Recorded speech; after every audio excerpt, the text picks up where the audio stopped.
আসসালামু আলাইকুম প্রিয় দর্শক। আজকে প্রতিবারের মতো আজকেও একটা গল্প নিয়ে এসেছি, যার নাম মুক্তিযুদ্ধের গল্প। গল্পের নাম অপেক্ষা। লিখেছেন সেলিনা হোসেন। রুমা আর রুবা দুই বোন। ওদের ভীষণ ভাব। একসঙ্গে স্কুলে যায়, একসঙ্গে খেলে, খুবই কমই ঝগড়া হয় ওদের। রুমার বয়স 12 আর রুবার বয়স 10। ওদের দিন ভালোই যাচ্ছিল। ওদের বাবা জসিম মিয়া ছিল দিনমজুর।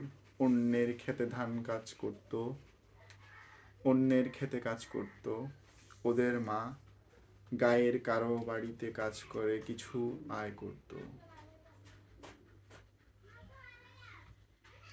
ভাত রান্না হলে মা বাবা দুই বোনকে খাইয়ে দিয়ে তারপরে নিজেরা খেত। ওদেরকে ভাতের কষ্ট বুঝতে দিত না। দুজনের জন্মদিন নিয়ে ওদের বাবা মায়ের একটি গল্প আছে। ওদের মা রাহেলা বলেন, যেদিন রুমার জন্ম হয় সেদিন বাড়ির উঠোনে শিউলি ফুল গাছটা ফুলে ভরেছিল। ভোরের বেলা রাহেলা দেখেছিল শিউলি ফুলে ছেয়ে আছে বাড়ির উঠোন। এতে ফুল নাকি আর কোনো দিন দেখেনি রাহেলা বানু। খুশবু ছড়িয়ে গিয়েছে চারদিক। আশেপাশে বাড়িতে মেয়েরা এসে জিজ্ঞেস করেছিল, আজ এ বাড়িতে এত ফুলের গন্ধ কেন?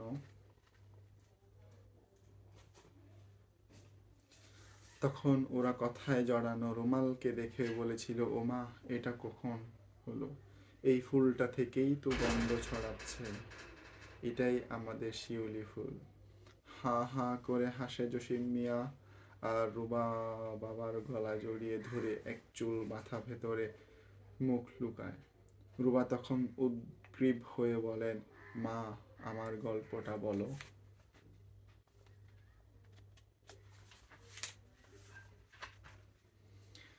তোর গল্পটা আমি বলবো মা। জসিম মিয়া মেয়েকে কোলে টেনে তুলে নেন, বলেন, তুমি যেদিন তুই হলি সেদিন আমি বাড়ির বাহিরে গাম গাছটার নিচে বসে আছি। হঠাৎ মাথার উপর তাকিয়ে দেখি বোলে ভরে আছে গাছটা। এত বোল আসতে দেখিনি আগে। বোলের গন্ধে চারিদিকে ভরে গেছে।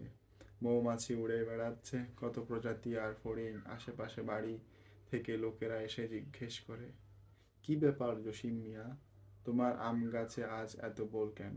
তখন কথার জড়ানো মেয়েটাকে দেখে ওরা বলে, ও মা, এটা তো আমাদের আমের বোল।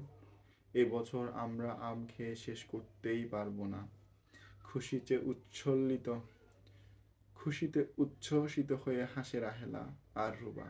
মায়ের কোলে মুখ লুকায়। দুবোন মা বাবার আদরের ছায়া বড় হয়। স্কুলে যাওয়ার পথে বুনো ফুল ছিঁড়ে বেনির সঙ্গে গেঁথে রাখে। ফড়িং ধরে আবার আকাশে উড়িয়ে দেয়। ফুলের পাপড়ি ছিঁড়ে খাতার ভেতরে চাপা দিয়ে রাখে। শুকিয়ে গেলে আবার কপালে লাগিয়ে দিয়ে বলে, বাবা, তোমার হাজারো বছরের আয়ু হোক। মায়ের কপালে লাগিয়ে দিয়ে বলে, মা, তোমার ভাতের হাঁড়ি ভরা থাকুক, তুমি সবাইকে ভাত খাওয়াবে। জসিম মিয়া হেসে ওদের কপালে চুমু দিয়ে বলেন, আমার মেয়েগুলো অনেক বুদ্ধি, অনেক বড় হ মা। তোরা চাইলে আমি তোদেরকে পড়ালেখা করার জন্য ঢাকায় পাঠাবো। হি হি হি করে হেসে গড়িয়ে পড়ে দু বোন। ঢাকা কোথায় যাব বাবা? ঢাকা কোথায় বাবা? আমি তো জানি না, আমি কখনো ঢাকা যাইনি। মা, তুমি কি গিয়েছো? না মা, আমি যাইনি। তাহলে আমরা সবাই মিলে ঢাকা শহরে বেড়াতে যাব। হ্যাঁ, যাব। তো গাইস, আজকে ভিডিওটা এতটুকুই। ইনশাল্লাহ পরবর্তীতে আবার কোনো এক পার্ট নিয়ে আপনাদের মধ্যে চলে আসবো। আসসালামু আলাইকুম।